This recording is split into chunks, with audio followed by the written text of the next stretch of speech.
Hamas அமைப்புக்கு Trump எச்சரிக்கை. Trump பேச்சுக்கு அடிபணியுமா ஹமாஸ்? பாலஸ்தீனத்தின் காசாவில் இருக்கும் இஸ்ரேல் பணைய கைதிகளை உடனடியாக விடுவிக்க வேண்டும் என்றும், வரும் ஜனவரி 20 அமெரிக்க அதிபராக பொறுப்பேற்பதற்கு முன் இதனை செய்தாக வேண்டும் எனவும், இல்லை என்றால் கடுமையான மற்றும் மோசமான விளைவுகளை ஹமாஸ் சந்திக்க நேரிடும் என 47வது அமெரிக்க அதிபராக பொறுப்பேற்க உள்ள டொனால்ட் ட்ரம்ப் எச்சரிக்கை விடுத்திருக்கிறார். பாலஸ்தீனத்தின் காசா நகர் மீது இஸ்ரேல் போர் செய்து வருகிறது. இதில் கடந்த ஆண்டு இஸ்ரேல் மீது ஹமாஸ் அமைப்பினர் ஏவுகணை தாக்குதல் நடத்தியதில் 1200க்கும் மேற்பட்டோர் உயிரிழந்தனர். இது மட்டுமின்றி அடுத்த கட்டமாக இஸ்ரேலுக்குள் நுழைந்த ஹமாஸ் அமைப்பினர் அந்த நாட்டைச் சேர்ந்தவர்களை பணைய கைதிகளாக பிடித்து செய்தனர். இதில் வெகுண்டு எழுந்த இஸ்ரேல் ஹமாஸ் அமைப்புக்கு எதிராக காசா மீது போர் தொடுத்தது.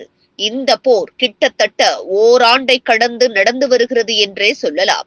இஸ்ரேல் மீது ஹமாஸ் போர் தொடுத்து பணைய கைதிகளாக 250 பேரை பிடித்து சென்றனர். இதனை அடுத்து காசா மீது இஸ்ரேல் போர் தொடுத்து பணைய கைதிகளில் 150 பேர் வரை மீட்டனர்.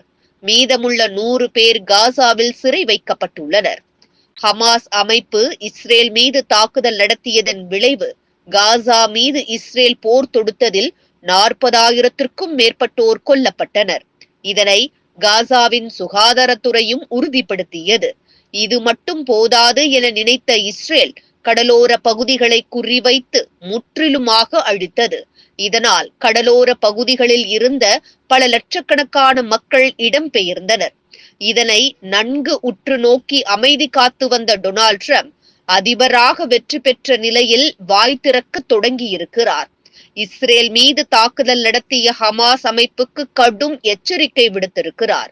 காசாவில் வைக்கப்பட்டுள்ள இஸ்ரேல் பணைய கைதிகளை உடனடியாக விடுவிக்க வேண்டும் என்றும், விடுவிக்காவிடில் கடும் விளைவுகளை சந்திக்க நேரிடும் என கூறியிருக்கிறார்.